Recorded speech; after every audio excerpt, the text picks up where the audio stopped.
भारत के विशाल भूभाग में राजाओं की गाथाएं सदियों से सुनाई जाती रही हैं। किसी ने अपनी वीरता से इतिहास में अमरता पाई, तो किसी ने अपनी बुद्धिमानी से।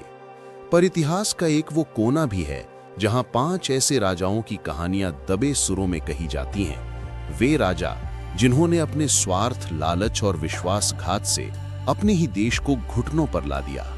ये कहानी है उन्हीं भारत के 5 गद्दार राजाओं की, और साथ ही उस नायक की जिसने उनके काले सच को उजागर किया।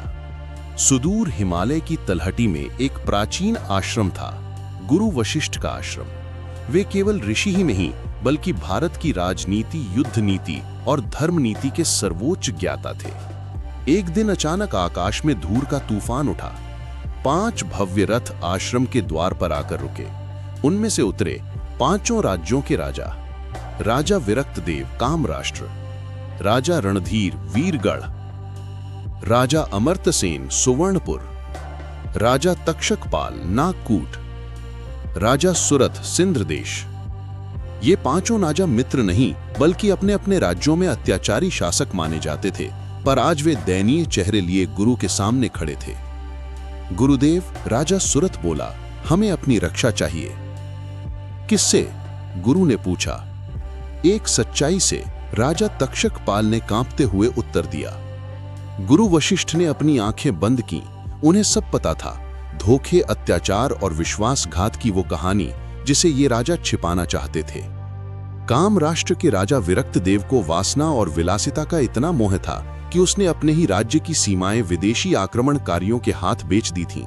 बदले में उसे मिला था सोने का पहाड़ और विदेशी नर्तकियों का काफिला। नतीजा ये हुआ कि आक्रमणकारियों ने काम राष्ट्र की जनता को गुलाम बना लिया।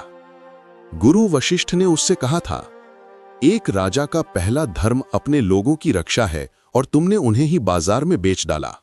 आज वही सत्य उसे सताने लगा था। वीरगढ़ का राजा रणधीर युद्ध कला में निपुण था, पर मन से लालची। उसने अपनी सेना विदेशी शक्तियों को किराए पर देना शुरू कर दी। उसके सैनिक उन युद्धों में लड़ते जिनसे भारत को कोई लेना देना नहीं था, पर रणधीर को सोने से भरा एक और खजाना मिल जाता। पर एक दिन उसकी भेजी हुई सेना उन्हीं विदेशी आक्रमणकारियों द्वारा मार दी गई। सेना के परिवार रोते हुए उसके द्वार पर पहुंचे, पर राजा रणधीर ने अपने महल के दरवाजे तक न खोले। और आज वही मृत सैनिकों की आत्माएं उसे हर रात दिखाई देती थी। सुवर्णपुर का राजा अमर्त्यसेन इतिहास में सबसे बुद्धिमान माना जाता था, पर उसकी बुद्धिमानी में दोगलापन भरा था। राज्य का असली उत्तराधिकारी उसका छोटा भाई देवसेन था, उदार, न्यायप्रिय और जनता का प्रिय।